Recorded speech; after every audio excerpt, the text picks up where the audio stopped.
Hello guys. तो कितने दिनों के बाद फिर आ गया हूँ मैं एक बायोटेक के वीडियो लेके जो हैंडमेड नोट्स हैं। तो चलो गाइस स्टार्ट करते हैं। पहला पॉइंट क्या है बायोटेक्नोलॉजी का। Biotechnology involves use of live organisms और enzymes from organisms to produce product और प्रोसेस यूजफुल टू मैन।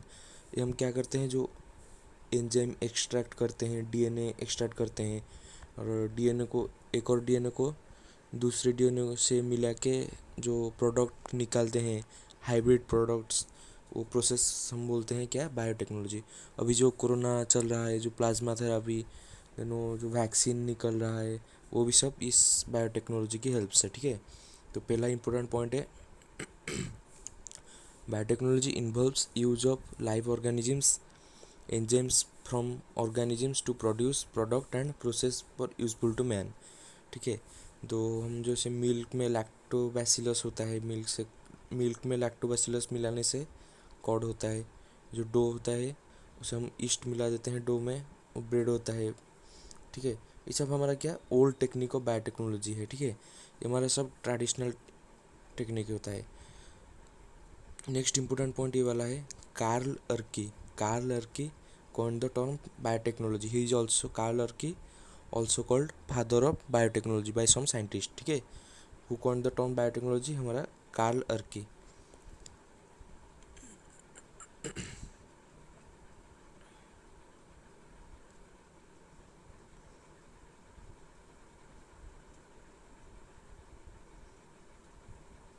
तो हम चलते हैं ये वाला मॉडर्न बायोटेक क्या क्या होता है हमारा। आईवीएफ, इन विट्रो फर्टिलाइजेशन, जो टेस्ट ट्यूब बेबी। देन हमारा डीएनए वैक्सीन है, जो कोरोना के लिए वैक्सीन निकला है। हमारा प्लाज्मा थेरापी, डीएनए से वैक्सीन निकल रहा है। ठीक है, जो डीएनए वैक्सीन, करेक्टिंग ए डिफेक्टिव जीन। आपको जो याद होगा इस ये वाला पार्ट जो हमारा है क्या, biotechnology its principle and process. जो हमारा सेकंड पार्ट है बायोटेक्नोलॉजी एंड इट्स एप्लीकेशंस, वहाँ पर ये वाला का एग्जांपल दिया है।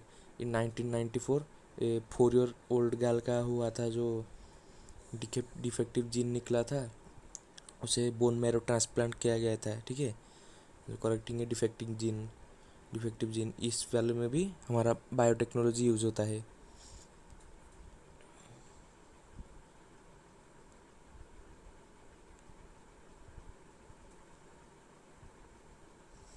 देन हमारा definition of biotech by EPB, European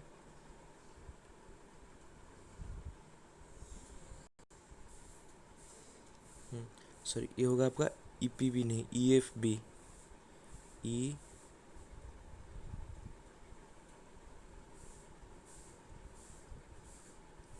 F B. ठीक है, यूरोपियन फेडरेशन ऑफ बायोटेक्नोलॉजी। ठीक है, ईपीबी नहीं, EFB, European federation of biotechnology. इसके हिसाब से क्या होगा, biotechnology is the integration of natural science, organisms, cells, parts thereof and molecular analogues for product and services. Integration of natural science, organisms, cells, जो cells निकालते हैं, DNA निकालते हैं, उसे इंटीग्रेट करते हैं, मिलाते हैं, मिला के क्या फॉरेन प्रोडक्ट उसमें डालते हैं, तो हमारा एक डिजायरेबल जीन निकलता है। ठीक है, एक डिजायरेबल जीन निकलता है कुछ नए नए प्रोडक्ट्स के साथ, डिजायरेबल फीचर्स के साथ। ठीक है, ये वाला उसने बताया है। Use for product and services, product होता है, सर्विस होता है, इसके लिए यूज होता है।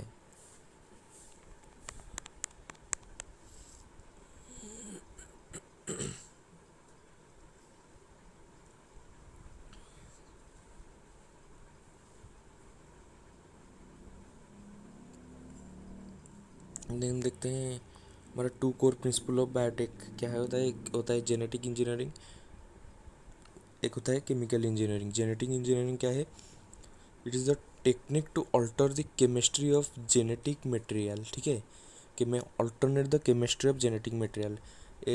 एक डीएनए से हमने लिया ये वाला पार्ट, एक और डीएनए से छोटा पार्ट लिया, उसे मिला दिया। ठीक है, to introduce this into the host and thus change the phenotype of the host. ठीक है, उन्हें इसे ये वाला जीन निकला, ये वाला एक फॉरेन डीएनए है, फॉरेन डीएनए आके यहाँ पर मिल गया, ये एक डिजायरेबल प्रोडक्ट हो गया। इसे हम लेके एक ऑर्गेनिज्म के अंदर डाल देंगे, उस ऑर्गेनिज्म में भी कुछ डिजायरेबल प्रोडक्ट्स दिखाई देंगे। ये होगा हमारा genetic engineering. Paul Berg is the father of genetic engineering, Paul Berg, ठीक है। कार्ल के term the coin biotechnology, Paul Berg is the father of genetic engineering. Chemical engineering क्या होता है? It is the creation of a sterile ambience micro free environment. ये हमने DNA के साथ ये वाला क्या होता है, एक ये जो टेस्ट ट्यूब बेबी वगैरह वो ऐसा होता है कि हमने एक सराउंडिंग में माइक्रो फ्री एनवायरनमेंट यहाँ पर एक क्रिएट कर लिया to allow growth of desirable microbes. यहाँ पर हमने कुछ डिजायरेबल माइक्रोब्स छोड़ दिए, वो माइक्रोब्स यहाँ पे ग्रोथ किए, and to eliminate the undesirable microbes.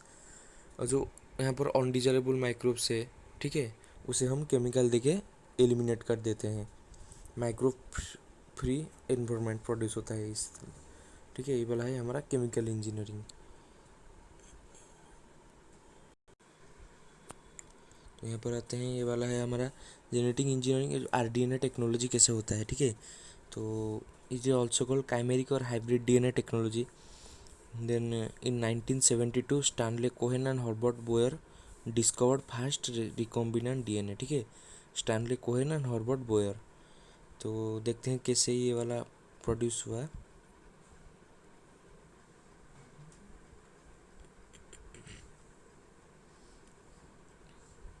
ये वाला था हमारा एंटीबायोटिक रेजिस्टेंस सोर्स डीएनए, ठीक है, सोर्स डीएनए था।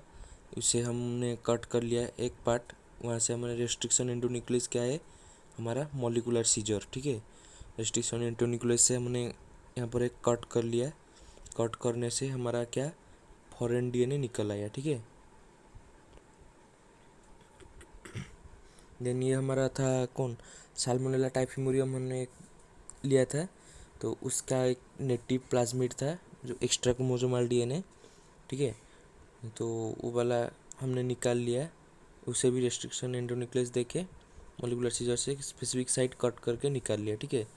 इससे हाफ आ गया ये वाला फॉरेन डीएनए आ गया, ये दोनों मिक्स हो गए, डीएनए लाइगेज हमारा मिलाता है, ठीक है। ग्लू के टाइप जैसे वर्क करता है। तो हमने यहाँ पर मिला के रिकॉम्बिनेंट डीएनए ला दिया, हमने यहाँ पर recombinant DNA we got. Then हमने इसे छोड़ दिया एक और बैक्टीरिया जो होस्ट के अंदर इकोलाई,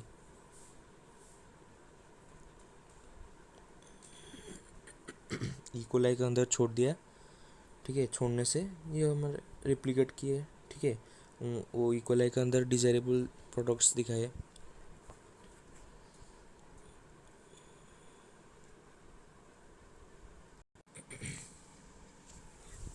तो यहाँ पर हम देखते हैं 3 basic steps for genetically modifying organism.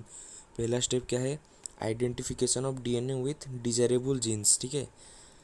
पहले हमने identification of DNA with desirable, जो डीएनए में डिजायरेबल जीन्स प्रेजेंट हो गए हमने उसी डीएनए को लिया। Then introduction of the identical DNA into the host, जो वाला पहले देखा आपने, जो हमारा आरडीएनए प्रोड्यूस हो गया है डिजायरेबल जीन्स के साथ, देन हमने इसे होस्ट के अंदर छोड़ दिया, ठीक है, होस्ट के अंदर छोड़ दिया। देन थर्ड पॉइंट क्या है, सेकेंड पॉइंट, थर्ड पॉइंट क्या है, maintenance of the introduced DNA in host and transfer the DNA into its progeny, ठीक है। तो हमने मेंटेनेंस किया उसका, देन हमने जो प्रोजेनी में ट्रांसफ़र कर दिया, वो प्रोजेनी डिजायरेबल कैरेक्टर्स शो करेंगे, ठीक है। ये आपके 3 basic steps for genetically modifying an organism, ठीक है। तो यहाँ पर हम देखते हैं की टूल्स फॉर बायोटेक्नोलॉजी, ठीक है। पहला हमारा है रेस्ट्रिक्शन एंडोन्यूक्लियस, देन ये है क्लोनिंग वेक्टर, देन है हमारा कंपोनेंट होस्ट, ठीक है, होस्ट को कहते हैं कंपोनेंट। तो पहला वाला देखते हैं, थोड़ा नीचे चल के, रेस्ट्रिक्शन एंडोन्यूक्लियस क्या होता है। रेस्ट्रिक्शन एंडोन्यूक्लियस है क्या, it belongs to a larger group of enzyme called nuclease. एक लार्जर ग्रुप एंजाइम है न्यूक्लियस, उससे ये रेस्ट्रिक्शन एंडोन्यूक्लियस बिलोंग करता है, ठीक है। रेस्ट्रिक्शन एंडोन्यूक्लियस जो हमारा अदरवाइज कॉल्ड मॉलिकुलर सीजर, जो डीएनए को कट करता है, ठीक है। ये न्यूक्लियस दो टाइप के होते हैं, ठीक है। जो हमारा exonuclease and endonuclease. Exonuclease remove nucleotide from the terminal end, ये टर्मिनल एंड से करता है। बट हमारा endonuclease removal of nucleotide at specific specific position देखता है और जो रिमूव करता है, ठीक है। एक्सो मतलब बाहर, सो बाहर से कट करेगा। एंडो मतलब अंदर, सो ये वाला अंदर से कट करेगा, ठीक है। ये वाला क्लियर। देन हम नेक्स्ट चलते हैं।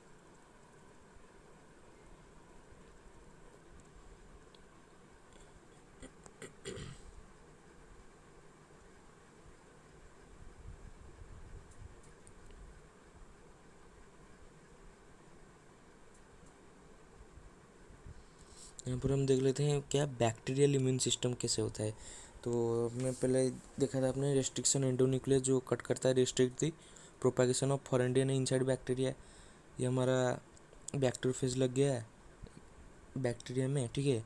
यहाँ पर वायरल डीएनए आ गया, यहाँ पर ये क्या हुआ, कट होकर दो पीसेस होंगे, फॉरेन डीएनए निकल गया है।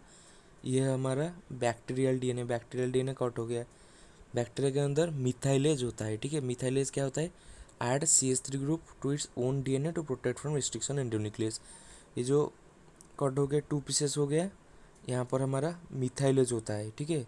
मिथाइलेज का काम क्या होता है, ये जो दोनों एंड से ये वाला आके जॉइंट होता है, ठीक है। इस दोनों एंड में ये फॉरेन डीएनए जाके जॉइंट होने वाला था, पर ये जो मिथाइलेज था वो एक CH3 इसके एंड में लग गया, एक CH3 इसके एंड में लग गया, तो इसके दोनों एंड बिजी हो गए, ठीक है। यहाँ पर कुछ और जगह नहीं बचा है ये वाला लगने के लिए, सो ऐसे ही प्रिवेंट हो गया।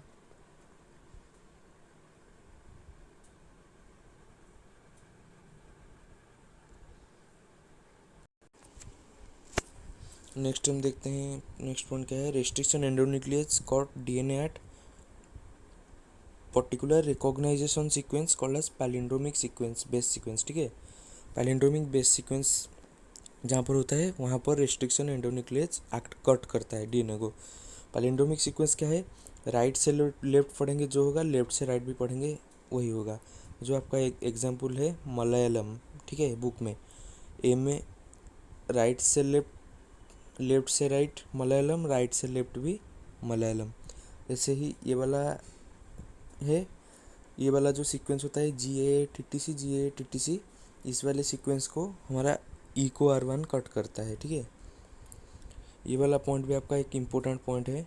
Till now more than 900 types of restriction endonuclease are discovered from 230 strains of bacteria, ठीक है। देन हमारा ये वाला अभी इम्पोर्टेंट है, फास्ट रेस्ट्रिक्शन एंडोन्यूक्लियस कौन है, हमारा HindII Haemophilus influenzae RD strain 2, ठीक है, HindII।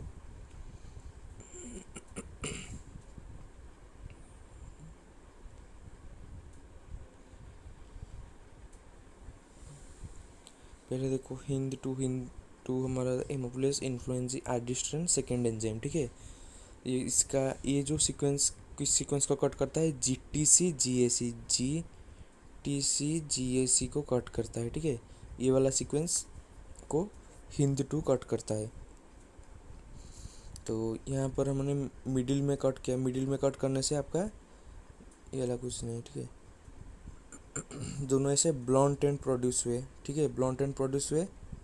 ब्लॉन्ट एंड्स क्या होता है, मतलब ये जो जॉइंट नहीं हो सकता है डीएनए लाइगेज से, ठीक है। ब्लॉन्ट एंड हमारा स्टिकी एंड प्रोड्यूस होने से जॉइंट होगा। तो नेक्स्ट देखते हैं एग्जांपल, HindII हमारा था ये वाला। नेक्स्ट हमारा EcoR1 का देखते हैं। EcoR1 Escherichia coli RY13 strain first enzyme, ठीक है। इसका ये जो सीक्वेंस होता है GAA-TTC, ठीक है, GAA-TTC, ये वाला सीक्वेंस को EcoR1 कट करता है। ये इस दोनों प्लेस में कट करता है। कट करने से ये जो प्रोड्यूस हुए ये दोनों ये आपके स्टिक एंड होते हैं। स्टिक एंड तो जॉइन होता है आपका डीएनए लाइगेज के थ्रू से। यहाँ पर एक और आ गया, यहाँ पर जॉइंट हो गया, और यहाँ पर एक और बेस आ गई, जॉइंट हो गया, ठीक है। ये वाला आपका स्टिकी एंड से जॉइंट होता है, स्टिकी एंड्स आपके जॉइंट हो जाते हैं, पर ब्लॉन्ट एंड जॉइंट नहीं होता है। ये मैंने कुछ बुक से कलेक्ट किया है, सो देख लेते हैं हमारा। सो कैरेक्टरिस्टिक ऑफ सम रेस्ट्रिक्शन, कुछ रेस्ट्रिक्शन एंडोन्यूक्लियस के कैरेक्टरिस्टिक, ठीक है। यहाँ पर हमारा एंजाइम का नेम है, यहाँ पर pronunciation, organism in which enzyme is found, then recognition sequence and position of cut. पहले हमारा है BAM-H1, ठीक है, इसका प्रोनाउंसिएशन BAM-H1। ये कुछ बैसिलस एमाइलोलिक्विफिशियंस H, इसका सीक्वेंस है GGATCC, यहाँ पर कट करता है, ठीक है। देन BAM-H1 ये होता है बागेल टू, ठीक है, हमारा बैसिलस ग्लोबिगी से प्रोड्यूस होता है। इसका सीक्वेंस है AGATCT, यहाँ से प्रोड्यूस कट करता है। दोनों क्या होते हैं, स्टिकी एंड्स प्रोड्यूस करते हैं। तो EcoR1 तो आप जानते ही होंगे, Escherichia coli RY13, then GATTC sticky end produce होता है।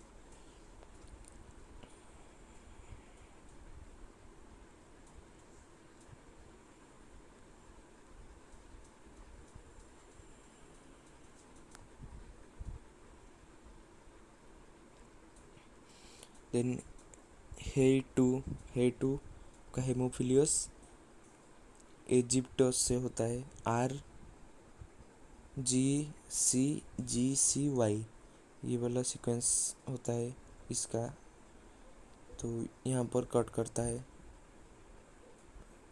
स्टिकी एंड्स प्रोड्यूस करता है। देन आपका हिंद 3 जो हेमोफिलियस इन्फ्लुएंजा एडिशन, तो AAGCTT, ये भी यहाँ से कट करता है, स्टिकी एंड प्रोड्यूस होता है। देन PST1 प्रोविडेंसिया साटवाटी प्रोविडेंसिया साटवाटी, ठीक है। यह इसका सीक्वेंस है CTGCAG, ये भी हमारा क्या स्टिकी एंड्स प्रोड्यूस करता है।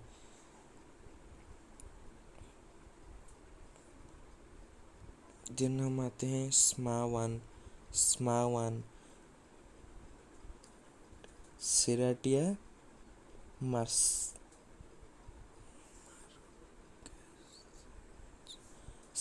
मार्केसेंस, ठीक है, इसका होता है CCCGGG। ये हमारा क्या ब्लॉन्ट एंड प्रोड्यूस, इस ऊपर सब था स्टिकी एंड, ये वाला हमारा ब्लॉन्ट एंड प्रोड्यूस करता है। देन हे थ्री हेमोफिलियस जो इजिप्टस, ये GGCC, ये भी हमारा ब्लॉन्ट एंड प्रोड्यूस करता है। देन हाहा वन हमारा हेमोफिलियस हेमोलिटिकस, ये कौन सा सीक्वेंस को कट करता है कि हमारा GCGC, ये भी हमारा स्टिकी एंड प्रोड्यूस करता है। लास्ट वन क्या है, HPA2 हेपा 2, ठीक है, हेमोफिलियस पारा इन्फ्लुएंजी, इसका सीक्वेंस भी होता है CCGG, ये भी हमारा कट करता है यहाँ से, तो स्टिकी एंड्स प्रोड्यूस होते हैं। सो गाइस ये थे कुछ रेस्ट्रिक्शन एंडोन्यूक्लियस और उनके रिकॉग्निशन साइट्स, ठीक है।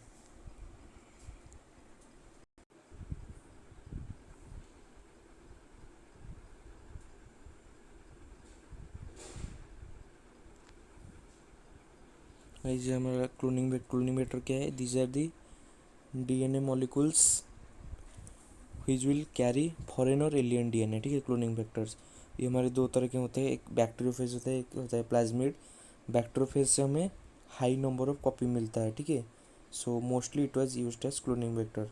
सो प्लाज्मिड के अंदर से हम 1 से 2 और 15 से 100 नंबर ऑफ कॉपी मिलता है एक साइकिल में, पर बैक्टीरियोफेज में हाई नंबर ऑफ कॉपी मिलता है, तो मोस्ट प्रोबेबली बैक्टीरियोफेज को हम यूज़ करते हैं क्लोनिंग वेक्टर के हिसाब से।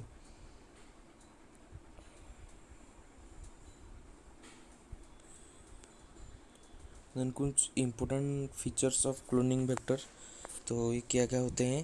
पहले हमारा होता है ओरी साइट, ओरिजिन ऑफ रेप्लिकेशन, जहाँ से हमारा रेप्लिकेशन स्टार्ट होता है, जिस पॉइंट से। It is the point on the bacteria where replication start, जहाँ से रेप्लिकेशन स्टार्ट होता है। The copy number of a vector should depend on its ori. जितने ओरी साइट उतने copy number of vectors. Hence, we should choose a vector for rDNA technology whose ORI should support high number of copy। क्या होगा ये bacteriophage high number of copy support करता है। ठीक है, ये था हमारा ori site, origin of replication. Then आते हैं सिलेक्टेबल मार्कर्स। सिलेक्टेबल मार्कर्स क्या होते हैं। Mostly antibiotic resistant genes are used as selectable marker. For example ampicillin resistant gene, tetracycline resistant gene, chloramphenicol, kanamycin etcetera. ठीक है, ये हमारे सब सिलेक्टेबल मार्कर्स होते हैं। सिलेक्टेबल मार्कर क्या करता है, हमारे जो रिकॉम्बिनेंट और नॉन ट्रांसफॉर्मेंट को निकालता है। ठीक है, eliminate the non transformant and selectively permit the growth of transformants. ये हमारा काम होता है किसका, सिलेक्टेबल मार्कर का।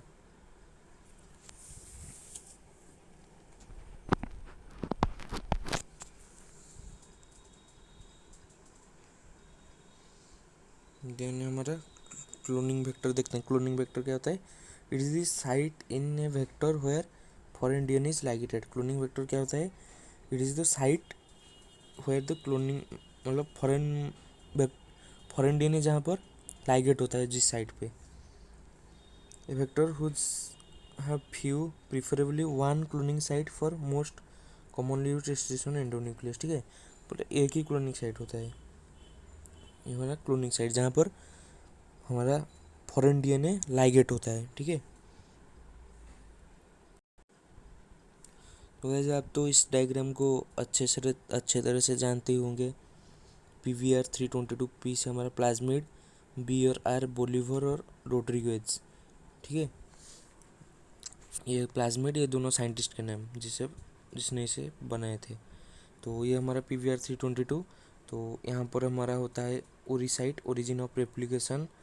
यहाँ पर आता है PVU, जो क्लोनिंग, हमारे जो क्लोनिंग साइट्स। यहाँ पर हमारा PVU, जो ये हमारा है सिलेक्टेबल मार्कर। ये दोनों सिलेक्टेबल मार्कर्स, ये है हमारा एम्पिसिलिन रेजिस्टेंट साइट, ये टेट्रासाइक्लिन रेजिस्टेंट साइट। टेट्रासाइक्लिन पे कौन सा क्लोनिंग साइट होता है। ये हमारा साल1 होता है एंड BAM-H1 होता है। यहाँ पर हमारा होता है HIND3। यहाँ पर दोनों होते हैं CLA1 EcoR1। जो एम्पिसिलिन रेजिस्टेंट साइट पर होते हैं PUB1 PST1। यहाँ पर PUB1, यहाँ पर सॉरी ये PVU, यहाँ पर PVU1, यहाँ पर PVU2। ठीक है, PVU।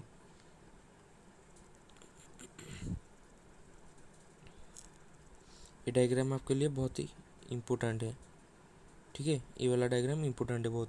ये सारे आपको याद करने हैं, कौन किस किस जगह पर कौन कौन से हैं। ठीक है, सपोज आपको दे देगा BAM-H1 ने हमने क्या लाइगेट कर दिया फॉरेन डीएनए, तो कौन सा वाला आपका ट्रांसफॉर्मेंट होगा, कौन सा नॉन ट्रांसफॉर्मेंट होगा। यहाँ पर ये वाला टेट्रासाइक्लिन, अगर हमने यहाँ पर लाइगेट कर दिया फॉरेन डीएनए, तो हमने एक सॉल्यूशन में कंटेन होता है। ये सपोज एक सॉल्यूशन है, सॉल्यूशन में क्या कंटेन है, टेट्रासाइक्लिन कंटेन है। ठीक है, सो यहाँ पर टेट्रासाइक्लिन रेजिस्टेंट नहीं दिखाएगा, पर एम्पिसिलिन रेजिस्टेंट दिखाएगा। क्यों, हमने टेट्रासाइक्लिन साइट पर फॉरेन डीएनए लाइगेट कर दिया है, वो भी नॉन फंक्शनल हो गया है। ठीक है, पर एम्पिसिलिन तो फंक्शनल ही है ना, तो ये वाला रेजिस्टेंस दिखाएगा, ये वाला रेजिस्टेंस नहीं दिखाएगा। ऐसे ही हम ट्रांसफॉर्मेंट और नॉन ट्रांसफॉर्मेंट को चूज़ करते हैं।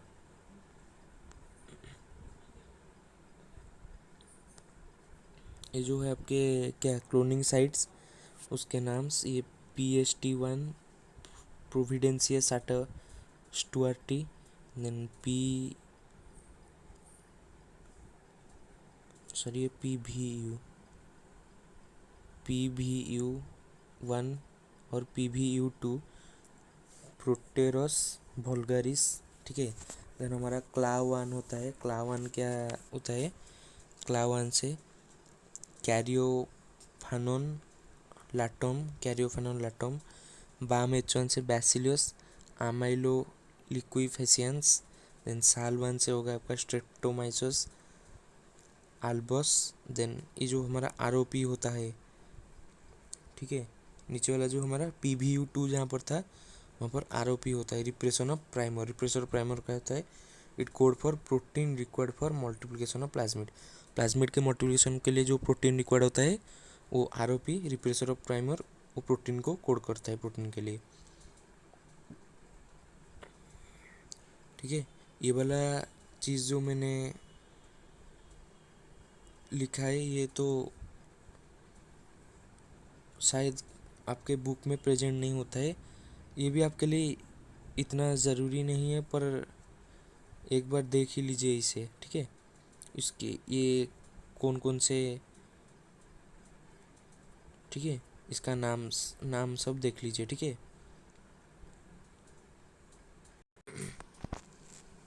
ये वाला देखते हैं।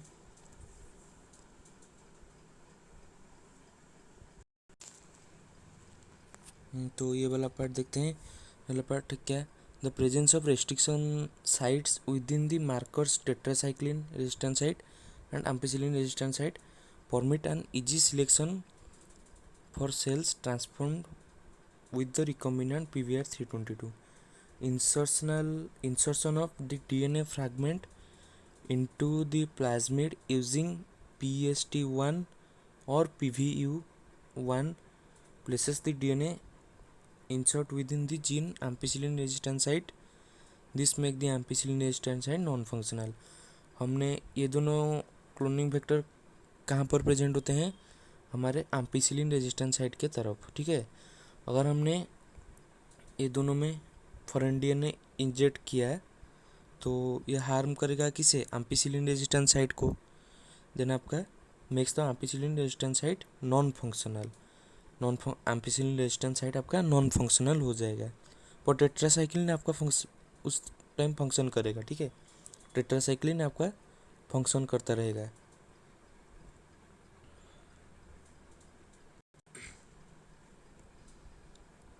Bacterial cells containing such a recombinant PVR322 will unable to grow in presence of ampicillin but will grow in present will grow on tetracycline, ठीक है। एम्पिसिलिन साइट आपका, एम्पिसिलिन साइट में जो हमने बैक्टीरिया को उसे लेके रख देंगे तो वो ग्रो नहीं, एम्पिसिलिन साइट ग्रो नहीं करेगा, ठीक है, but tetracycline will grow.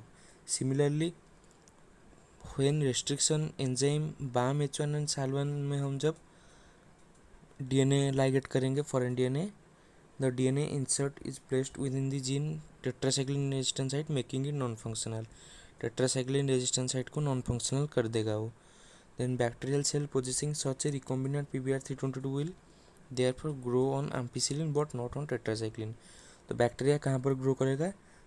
Ampicillin पर ग्रो करेगा, पर टेट्रासाइक्लिन पर नहीं ग्रो करेगा। क्यों? क्योंकि टेट्रासाइक्लिन अब नॉन फंक्शनल हो गया है, उसे उसका फंक्शन भी कोई नहीं है, ठीक है। वहाँ पर हमने फॉरेन DNA लाइगेट कर दिया है, और एम्पिसिलिन तो उसी टाइम को दिखा रहा होगा हमारा रेजिस्टेंस, ठीक है। तो एम्पिसिलिन पे ग्रो करेगा बैक्टीरिया, टेट्रासाइक्लिन पे ग्रो नहीं करेगा।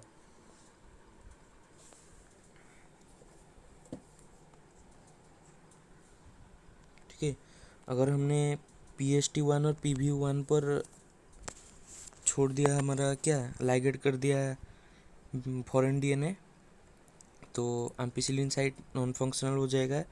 Bacterial cell containing such a recombinant PVR322 will unable to grow in ampicillin resistant site पर ग्रो नहीं करेगा, पर टेट्रासाइक्लिन पर ग्रो करेगा, ठीक है। देन अगर हमने BAM H1 और SAL1 पर लाइगेट कर दिया तो वो वाला टेट्रासाइक्लिन को नॉन फंक्शनल कर देगा। Bacterial cell possessing such a recombinant PVR322 will therefore grow on ampicillin. Ampicillin पर ग्रो करेगा और टेट्रासाइक्लिन पर नहीं ग्रो करेगा।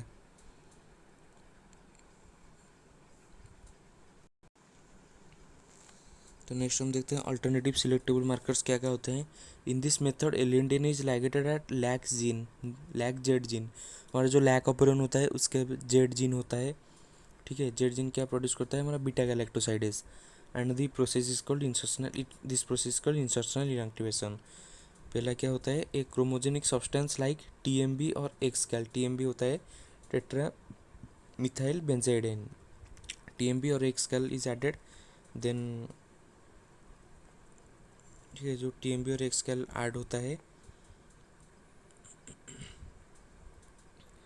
Formation of blue colour indicates non recombinant and white colour और कलरलेस कॉलोनीज इंडिकेट रिकॉम्बिनेंट। ये हमारा एक लैक ऑपरेन है, यहाँ पर हमारा जेड जीन है। जेड जीन क्या होता है, Z gene beta galactosidase produce हुआ है। अगर हमने उस बीटा गैलेक्टोसाइडेज के साथ एक सब्सट्रेट एक्सकैल और टीएमबी को मिला दिया तो ये वाला ब्लू कलर कॉलोनी फॉर्मेशन करेगा। ब्लू कलर फॉर्म कॉलोनी मतलब नॉन रिकॉम्बिनेंट। देन हमने क्या किया जी, यहाँ जेड जीन निकाल के एक एलियंडिन डीएनए लाइगेट कर दिया।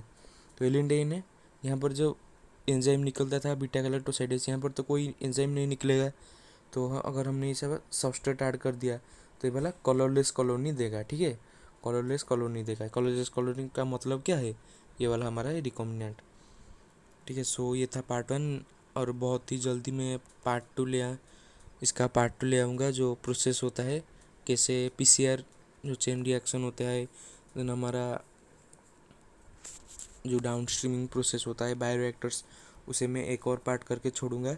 तो गाइस, मैंने अगर मेरे से कोई भूल हो गया हो इस वीडियो में तो मुझे माफ़ कर दीजिए, और आप एक बार देख लीजिए, बुक से भी मिलाकर देख लीजिए, ठीक है। सो गाइस, मैंने बहुत ही मेहनत किया है इस नोट्स को बनाने के लिए। सो गाइस, इसलिए प्लीज़ एक सब्सक्राइब तो बनता है, एक सब्सक्राइब तो बनता है, ठीक है। तो guys, please subscribe my channel and press the bell icon. जब जब मैं नए नए वीडियोस अपलोड करूँ आपको पहले नोटिफिकेशन मिल जाएगा। So guys, please subscribe my channel, ठीक है। एक सब्सक्राइब तो बनता है, ठोकिए सब्सक्राइब बटन को।